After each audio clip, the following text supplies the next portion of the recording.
আইয়ুহাল্লাযীনা আমানু তুবু ইলাল্লাহ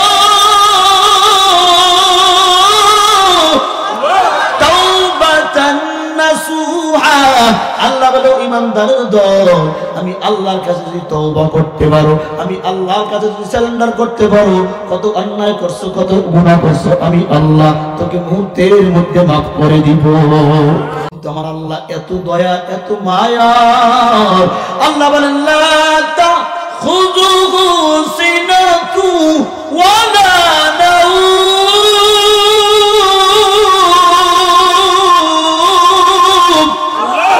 আল্লাহ বলে আমি আল্লাহর কোনো ঘুম নাই, কোনো তন্দ্রা নাই। কারণ বান্দা কোন সময় বিপদে পড়ে যাও, কোন সময় তুমি ক্ষতিগ্রস্ত হয়ে যাও, আমি আল্লাহকে ডাক দিলে মুহূর্তের মধ্যে আমি আল্লাহ হাজির হয়ে যাই। ওরে বান্দা রাতের গভীর 4-5টা বাঘ তোমাকে ঘেরাও করে ধরেছে, ওই মুহূর্তে তোমার মা নাই, বাবা নাই, আপন বলতে কেউ নাই। ওই রাতের গভীরে যদি আল্লাহকে আসতো, বলো আল্লাহ আমাকে সাহায্য করো, বলেন আল্লাহ সাহায্য করতে পারে কি পারে? তাহলে 1 নম্বর প্রত্যেকটা গাছ লিপিবদ্ধ করে ফেরেশতারা, 2 নম্বর হলো জমিন, 3 নম্বর অস্বীকার করবেন রব্বে কারীম কিয়ামতের দিন। আপনার যেই জবান লড়াইয়া মিথ্যা বলছেন, সুদ খেয়েছেন, ঘুষ খেয়েছেন, অন্যকে ঠকাইছেন, মানুষকে গালি দিয়েছেন, আল্লাহ জবান বন্ধ করে দিবে কিয়ামতের দিন। আল্লাহ হাতের জবান খুলে দিবে, পায়ের জবান খুলে দিবে, আল্লাহ অঙ্গ প্রত্যঙ্গের জবান করে দিবে, হাত সাক্ষী দিবে, হায় আল্লাহ তোমার বান্দা আমি হাত দিয়া সুদ খাইছে, আমি হাত দিয়া অন্যায়ভাবে মানুষকে মারছে। এই পাও সাক্ষী দেবে আল্লাহ তোমার বান্দা তোমার দেওয়া পাও ব্যবহার করে করে যাত্রায় গিয়েছে, গানে গিয়েছে, জেনা করতে গিয়েছে। অর্থাৎ এক কথায় বলেন প্রত্যেকটা অঙ্গ প্রত্যঙ্গের জবান খুলে দিবে কি? এই জন্য পারাবার কোনো সুযোগ নাই। ওরে গোলাম যা করো 3 দ্বারা সাক্ষী হয়ে যাবে। করতেছেন আমি করতেছি, কেউ দেখে না। ও বান্দা ভালো করলেও দেখে, মন্দ করলেও কে দেখে? ওরে বান্দা দিনের আলোতে গুনাহ করলে আল্লাহ দেখে, রাতের অন্ধকারে যদি বান্দা গুনাহ করে দরজা জানলা বন্ধ করে সেটাও কে দেখে? এর দুনিয়ার উম্মতের দল, আপনি আমি দুনিয়ার মধ্যে যতগুলা কাজ করি, নেক কাজ করি আর বদ কাজ করি, প্রত্যেকটা কাজ 3টা দ্বারাই কিয়ামতের দিন সাক্ষী হয়ে দাঁড়াইয়া যাবে। 3টা ভাবে আপনাকে সাক্ষী দেবে। আপনার প্রত্যেকটা কাজ 3 ভাবে সাক্ষী দেওয়া হবে, 3 ভাবে লিপিবদ্ধ করা হয়। 1 নম্বর হলো ও দুনিয়ার ঈমানদার আল্লাহর গোলাম যুবক ভাইরা, আপনি আমি যত ভালো কাজ করি না কেন, প্রত্যেকটা কাজ লেখার জন্য, লিপিবদ্ধ করার জন্য 2 কাঁধের মধ্যে 2 জন ফেরেশতা আছে না নাই? মুনকার নাকির ফেরেশতা। ও মুসলমান ঈমানদার আল্লাহর গোলাম, ডান কাঁধের ফেরেশতাগুলো আপনার আমার জীবনের ভালো কাজগুলো লিখে নেয়, বাম কাঁধের ফেরেশতা আপনার আমার জীবনের বদ আমলগুলা লিখে নেয়। এটা হলো 1 নম্বর দ্বারায় সাক্ষী। কিয়ামতের দিন যদি প্রশ্ন করে আল্লাহ বান্দা নামাজ পড়ছনি, নামাজ না পড়িরা বলবেন নামাজ পড়ছি, ফেরেশতারা আপনার আমলনামা বের করে দিবে। রোজা না রাইখা বলবেন রোজা রাখছি, সঙ্গে সঙ্গে আমলনামা বের করে দেওয়া হবে। যাকাত না দিয়ে বলবেন যাকাত দিয়েছি, সঙ্গে সঙ্গে ফেরেশতারা আমলনামা বের করে দিবে। বলেন প্রথম লিপিবদ্ধ সাক্ষী হবে কারা? কথা পায় না ফেরেশতারা। 2 নম্বর সাক্ষী আপনার আমলের। আপনি আমি জমিনের মধ্যে দাঁড়াইয়া যত কাজ করি প্রত্যেকটা কাজের সাক্ষী। কেউ দেখে না, মা দেখে না, বাবা দেখে না, ভাই দেখে না, বন্ধু দেখে না, স্ত্রী দেখে না, সন্তান দেখে না, কিন্তু জমিন, এই জমিন সাক্ষী হয়ে যাবে। ওই মুসলমান ইমানদার যুবক আল্লাহর গোলাম, জমিনে হেঁটে হেঁটে নামাজ পড়তে গেলে জমিন আপনার পক্ষে সাক্ষী হয়ে যায়। জমিনে হেঁটে হেঁটে যদি আপনি ভালো কাজ করেন, জিকির করেন, সাক্ষী হয়ে যায়। জমিনের উপরে বৈশা বৈশা ওয়াজ মাহফিল শুনতেছেন, সাক্ষী হয়ে যায়। আবার জমিনে হাইটা হাইটা জেনা করতে যান, জমিন সাক্ষী হয়ে যায়। এজন্য আপনার ফেরেশতারা যদি ভুল লেখে মনে করেন ফেরেশতারা তো ভুল লিখবে না, তারপর যদি চালাকি করেন জমিন বলবে হ্যাঁ ও আল্লাহ তোমার বান্দা আমি জমিনের উপরে দাঁড়াইয়া জিনা করছে, অন্যায় করছে, সুদ খাইছে, জমিন আপনার সার্টিফিকেট বের করে দিবে, তখন আর পালাবার কোনো জায়গা নাই। এজন্য আল্লাহর বান্দা জমিনের উপরে যা করবা খুব সাবধান, কারণ এই জমিন এমন একটা জায়গা বান্দা যা কিছু করে ভালো করলো জমিনের উপরে করা লাগে, খারাপ করলো জমিনের উপরে করা লাগে, নামাজ পড়লো জমিনের মধ্যে দাঁড়াইয়া দাঁড়াইয়া নামাজ পড়া লাগে, আবার সুদ ঘুষ খাইলে সেটাও জমিন আছে না নাই। এখন বলতে পারেন হুজুর আমি 5 তলার উপরে বিল্ডিং এর মধ্যে রুমের দরজা জানলা লাগাইয়া আমি জিনা করব, অন্যায় করব, তাহলে তো জমিনে নাই। বলো জমিনের মূল বিল্ডিং এর ফাউন্ডেশন জমিনে আছে না নাই? ওরে মুসলমান ইমানদার আল্লাহর গোলাম, লম্বা আলোচনা করার সুযোগ নাই। এইজন্য জমিনে হাঁটতেছো, অন্যায় করতেছো, মিথ্যা বলতেছো, সুদ খাইতেছো, ঘুষ খাইতেছো, মনে করো কেউ দেখে না, জমিন তোমার সাক্ষী হয়ে যাবে। আর জমিনের থেকে শিক্ষা নাও, আমার আল্লাহ জমিনকে এমন ধৈর্য দিয়েছে, জমিন যদি ধৈর্যশীল না হইতো এই জমিনের মধ্যে দাঁড়াইয়া কত নাস্তিক আর মুরতাদ আমার আল্লাহর বিরুদ্ধে স্লোগান দেয়, নবীর বিরুদ্ধে স্লোগান দেয়, কোরআনের বিরুদ্ধে স্লোগান দেয়, আছে না নাই? কিন্তু নবীর এমন ধৈর্য, জমিন চাইলে মুহূর্তের মধ্যে কারণের মতো মাটির নিচে নিয়ে যাইতে পারে। কথা বলেন ঠিক কিনা? কিন্তু আমার আল্লাহ জমিনকে বলছে ও জমিন তোর বিচার করার দরকার নাই, তোকে আমি ধৈর্য দিয়ে দিলাম, তুই বারসে যা করবে কিয়ামতের দিন আমি আল্লাহর আদালতে দাঁড়াইতে হবে। এজন্য যুবক ভাই মিথ্যা বলবা তো সাবধান, অন্যায় করবা তো সাবধান, কেউ দেখে না এটা বলার সুযোগ নাই। তোমার প্রত্যেকটা কাজ 3 দ্বারা লিপিবদ্ধ হয়। 1 নম্বর হলো ফেরেশতা, 2 নম্বর হলো জমিন, 3 নম্বর হলো ফেরেশতাও বাদ দিলাম, জমিনও বাদ দিলাম। কিয়ামতের দিন আল্লাহ তাআলা তোমার জবানকে বন্ধ করে দিবেন। ভাই তাহলে 1 নম্বর প্রত্যেকটা কাজ লিপিবদ্ধ করে ফেরেশতারা, 2 নম্বর হলো জমিন, 3 নম্বর অস্বীকার করবেন রব্বে কারীম কিয়ামতের দিন আপনার যেই জবান লড়াইয়া মিথ্যা বলছেন, সুদ খাইছেন, ঘুষ খাইছেন, অন্যকে ঠকাইছেন, মানুষকে গালি দিয়েছেন, আল্লাহ জবান বন্ধ করে দিবে। কিয়ামতের দিন আল্লাহ হাতের জবান খুলে দিবে, পায়ের জবান খুলে দিবে, আল্লাহ অঙ্গ প্রত্যঙ্গের জবান করে দিবে, হাত সাক্ষী দিবে, হায় আল্লাহ তোমার বান্দা আমি হাত দিয়া সুদ খাইছে, আমি হাত দিয়া অন্যায়ভাবে মানুষকে মারছে, এই পাও সাক্ষী দেবে আল্লাহ তোমার বান্দা তোমার দেওয়া পাও ব্যবহার করে করে যাত্রায় গিয়েছে, গানে গিয়েছে, জেনা করতে গিয়েছে। অর্থাৎ এক কথায় বলেন প্রত্যেকটা অঙ্গ প্রত্যঙ্গের জবান খুলে দিবে কি? এই জন্য পালাবার কোনো সুযোগ নাই। ওরে গোলাম যা করো 3 দ্বারা সাক্ষী হয়ে যাবে। আবারও বলি মুখস্থ করে নেন, ভালো করে জেনে নেন। 1 নম্বর হলো ফেরেশতা লিপিবদ্ধ করে নেয়, 2 নম্বর হলো জমিন লিপিবদ্ধ করে নেয়, 3 নম্বর আপনার অঙ্গ প্রত্যঙ্গ। হাত মনে করতেছেন আপন, পাও মনে করতেছেন আপন, কান মনে করতেছেন আপন। এই শরীরের জন্য কত টাকা আমি ব্যয় করি, শরীর আপনার আমার বিপক্ষে সাক্ষী হয়ে যাবে। এই জন্য সাবধান, অন্যায় করা যাবে না, অপরাধ করা যাবে না। একজনের ভয়ে তিনি কে? আল্লাহ তাআলা বলেন ইয়া আইয়ুহাল্লাযীনা আমানুত্তাকুল্লাহ,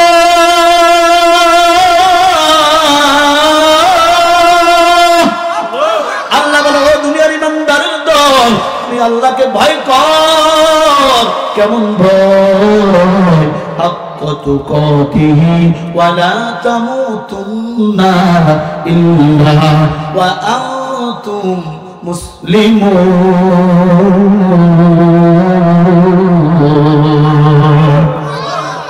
বলেন আল্লাহ ইমানদারকে কাদেরকে ভয় করতে বলছেন? ইমানদার কাকে ভয় করবে? এ কেমন ভয়? হাক্কা তুকাতিহি, প্রকৃতপক্ষে ভয়। আপনাকে আমাকে যদি প্রশ্ন করা হয় এ বান্দা আল্লাহকে ভয় করো কিনা, আপনি আমি সবাই জবাব দেব হ আল্লাহকে ভয় করি। আজকে যারা এশারের নামাজ পড়ে নাই তাদেরকেও যদি প্রশ্ন করো বান্দা আল্লাহকে ভয় করনি, এশারের নামাজ বিহীন বান্দা বলবে আল্লাহকে ভয় করি। রমজান মাসে যারা রোজা রাখে না এদেরকে যদি প্রশ্ন করো ও বান্দা আল্লাহকে ভয় করনি, সে বান্দা বলবে আল্লাহকে ভয় করি। যে বান্দা সুদের বান্দাকে যদি প্রশ্ন করো, ও বান্দা ভয় আল্লাহকে ভয় করুনি, আল্লাহর বান্দা বলবে হ্যাঁ আল্লাহকে ভয় করি। কথা কোন ঠিক কি না? তো অথচ কেমন ভয়? আল্লাহ বলেন যারা আমি আল্লাহকে ভয় করে ওর জীবন চলে যায়, জবান দিয়া মিথ্যা বের হয় না, ওর জীবন চলে যায় নামাজ ছাড়ে না, ওর জীবন চলে যায় সুদের খাতায় নাম রাখে না, ওর জীবন চলে যায় রমজান মাসের রোজা রাখে না। কিন্তু আমাদের দেশে রমজান মাস আইলি গ্যাস্ট্রিক আলসার ক্যান্সারের রোগীর আর ডায়াবেটিসের রোগীর সংখ্যা বেড়ে যায়। কথা কয় না? রমজান মাসের আসার আগে আমার সবাই ধরছে, আমার ডায়াবেটিস, আমার আলসার, আমার ক্যান্সার। কথা বলেন অজুহাত ধরে ওরা আছে না ভাই? আমি বলি বান্দার দুইটা হাত, ডান হাত আর বাম হাত, 3 নম্বর হাতের নাম হলো অজুহাত, সেই হাতের কোনো সমাধান নাই। কথা বল না ঠিক কিনা? তাহলে যেই বান্দা আল্লাহকে ভয় করে নামাজ ছাড়তে পারে, কথা কয় না? যেই বান্দা আল্লাহকে ভয় করে রোজা ছাড়তে পারে, যেই বান্দা আল্লাহকে ভয় করে সে কি জবান দিয়ে মিথ্যা কথা বলতে পারে? কিন্তু কথায় কথায় মানুষ মিথ্যা বলে। কেমন মিথ্যা বলে একটুখানি আপনাদেরকে উদাহরণ দিয়ে বুঝাই। এইখানে আমি সহ যারা অশুদ্ধে বসছি, যারা অবশ্যই দিনদার ধার্মিক কোরআন বিশ্বাস করে, ইসলাম বিশ্বাস করে, জান্নাত জাহান্নাম বিশ্বাস করে, তারাই তো ওজের ময়দানে যায়। কথা কন? আপনারা যারা আসছেন আমি সহ যদি প্রশ্ন করি, আল্লাহর বান্দা ফজর হওয়ার পর থেকে নিয়ে এখন প্রায় 9:30 পর্যন্ত ইচ্ছায় অনিচ্ছায় একটা মিথ্যা কথা বলো নাই, কয়জনে হাত জাগাইতে পারবেন? 2, 4, 5 জন। বেশিরভাগই মিথ্যা বলনেওয়ালা। কথা বল ঠিক কিনা বলেন?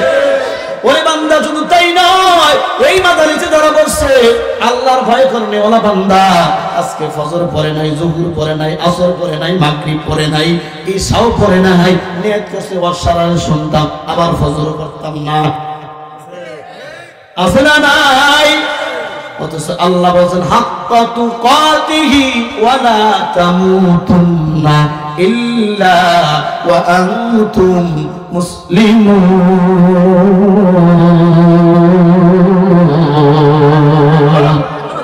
প্রকৃতকে ভয় বলে কেমন ভয়? ছাত্র উস্তাদকে ভয় পায়, এজন্য উস্তাদের সামনে অন্যায় করে না। সন্তান মা বাবাকে ভয় পায়, এজন্য মা বাবার সামনে অন্যায় করে না। আসামি র‍্যাব পুলিশকে ভয় পায়, এজন্য র‍্যাব পুলিশের আন্ডারের বাইরে থাকে। কোনো মানুষ যদি জানে আমার নামে মামলা হয়ে গেছে, র‍্যাব কেস হয়ে গেছে, অথবা মার্ডারের কেস হয়ে গেছে, যখন আল্লাহর বান্দা জানবে, জানার পরে র‍্যাবের ভয়ে, পুলিশের ভয়ে, জেলখানায় যাওয়ার ভয়ে ঘরের মধ্যে ঘুমায় না। কথা বল।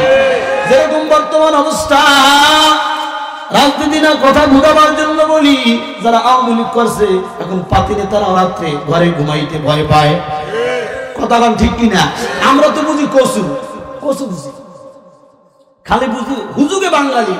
বেরেন দিয়া চিন্তা করবেন, 6 মাস আগে যেই নেতার পিছনে হাজার হাজার মানুষ দৌড়াইছে, তাদের পিছনে এখন আর কেউ নাই। 6 মাস আগে যেই নেতার পিছনে একদম লোক ছিল না, তাদের পিছনে এখন আর লোকের অভাব নাই। সব স্বার্থবাদ, সব ধোঁকাবাজ। ঠিক কিনা বলে? কি বুঝলেন? 6 মাস আগে যেই নেতার পিছনে হাজার হাজার মানুষ, পুলিশ র‍্যাব প্রোটোকল দিয়ে তাদেরকে আনছে, এখন ওই পুলিশ ডান্ডা বেরি পড়াইয়া তারপরে চোরার মতো আদালতে হাজির করে। ঠিক কিনা? তাহলে ক্ষমতা থাকলে পুলিশ তোমার, র‍্যাব তোমার, আর্মি তোমার, ক্ষমতা গেলে সব তোমার বিপক্ষে। এটাই হলো দুনিয়ার নিজাম। ঠিক কিনা বলেন? দুনিয়া বড়, আরে হাজার হাজার কোটি টাকা ব্যয় করে বাড়ি বানাইছে, বাড়ির মধ্যে ঘুমাইতে পারে না, বাড়ির দরজা নাই, জানলা নাই, সব খুলে বানাইছে। কথা বলেন ঠিক কিনা? কয়েকদিন আগে গেছি ভোলা লালমোহন শাহবাজপুর কলেজ মাঠ, বিশাল বড় কলেজ, কলেজের পাশে এমপি সাহেবের বাড়ি, কলেজের পাশে একটা মসজিদ, ছোট্ট একটা মসজিদ, জীর্ণ শীর্ণ, নামাজ পড়ার মতো কোনো পরিবেশ নাই। অথচ এমপি সাহেবের বাড়ি আলিশান বাড়ি, কিন্তু ক্ষমতা গেছে গা, সব খুলে খুলে হয়ে গেছে গা। এটার নামে হলো দুনিয়া। জোরে বলেন ঠিক কিনা? ভাইরা আমার, যে কথা আমি বলতেছিলাম, আল্লাহর ভয় কেমন ভয়? আল্লাহর ভয় যার অন্তরে ঢুকে যায়, জীবন চলে যায়, সম্পদ চলে যায়, আল্লাহকে ব্যবহার করতে পারে না। আল্লাহর ভয় কেমন জানো? রাস্তার মধ্যে দিনের বেলা যদি 1 টাকা পড়ে থাকে ধরে না, রাত্রের বেলা রাস্তায় যদি অন্ধকারের মধ্যে লক্ষ টাকার বান্ডিল পড়ে থাকে সেটাও ধরে না। আল্লাহর ভয় কেমন জানো? ওজনের মধ্যে দিনের বেলাও কম দেয় না। আর যদি কাস্টমার বলে ভাই আমার জন্য 10 কেজি আটা মাই বাড়াইছো, আল্লাহর বান্দা আল্লাহর ভয়ে কম দেবে তো দূরের কথা 50 গ্রাম বেশি দিয়ে দেয়, এটার নামই হলো ভয়। ভয় কেমন জানো? গরুর থেকে দুধ দুয়াইয়া ফুটা পানি মিলাই না, পিওর দুধ বাজারে নিয়ে যায়, কিন্তু কি আফসোস কাজর আপনারা হজ করছে দুধের মধ্যে পানি মিলান যাবে না। যেদিন থেকে হজ শুনছি আমল শুরু করে দিছি, এখন আর দুধের মধ্যে পানি মিলাই না, সিস্টেম পাল্টাই দেখি সিস্টেম, এখন পানির মধ্যে দুধ মিশাই। কেমনে দোয়ানের আগেই আধা কেজি 1 কেজি বালতির মধ্যে নিয়ে এলো, তার কি করলাম পানির মধ্যে দুধ দিলাম, দুধের মধ্যে পানি দিই নাই। ওরে বাট আসে না নাই, এক বাংলায় বলে দুধ দোহাইয়া বাজারে নিয়ে গেছে না, তো এক সারে দুধ কিনছে, কেনার পরে এই বেড়া দুধের মধ্যে পানি দিচ্ছে, কয় না স্যার খোদার কসম পানির ধারে কাছে যাই নেই। আল্লাহর বান্দা বিশ্বাস করে বাড়িতে নিয়ে দুধ শাকছে পরে দেয়া যায় একটা চিংড়ি মাছের পরশ পরশ করে লাফায়, সকালবেলা পরে বদনাই ফিটা করলে দুধের মধ্যে পানি মিশাস নাই, চিংড়ির মাছ আইলে করতে কয় স্যার আসল কথা কি পানি তুমি সেই নাই, গরুর মাছ নাম কচুরি পানায় ওখানে পানি পিনেছে খাইছে, ওই টানার সাথে মানে পেটের মধ্যে একটা গেছে। জোরে কর নাউজুবিল্লাহ, আরো জোরে কর নাউজুবিল্লাহ। দুধ জান্নাতি খাবার, খোদার কসম। দুধের মধ্যে যারা পানি মিশাইবে কয়দিন পরে তোর গাবি শুদ্ধ খালি হয়ে যাবে। কথা বলেন ঠিক কি না? তবে শ্রীনগরের বালাসরের মুসলমানেরা দুধের মধ্যে পানি মিশায় না, মিশায় না, মিশায় না, কম মিশায়, কয় মিশায়। আমি আপনাদের পক্ষে মেয়ে ভাইরা আমার গভীর মনোযোগ।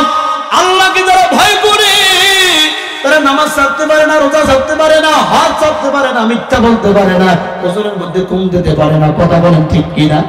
আল্লাহর ভয় কেমন জানো রে যুবক? আল্লাহর গোলাম, আল্লাহর ভয় কেমন? আল্লাহকে যারা ভয় করে আল্লাহর কাছে তওবা করি, আল্লাহকে যারা ভয় করে আল্লাহর কাছে কান্না করে, ওই বান্দাকে মাফ করে দেয় কে? আল্লাহ বলেন ইয়া আইয়ুহাল্লাযীনা আমানু তুবু ইলাল্লাহ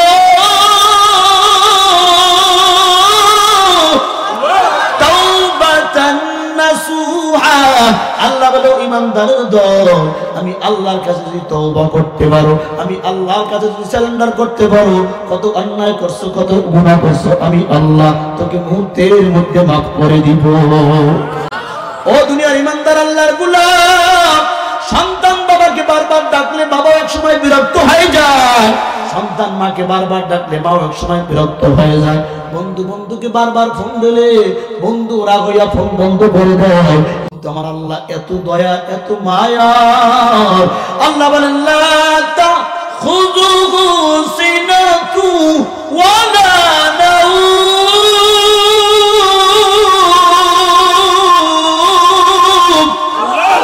আল্লাহ বলে আমি আল্লাহর কোনো ঘুম নাই, কোনো তন্দ্রা নাই।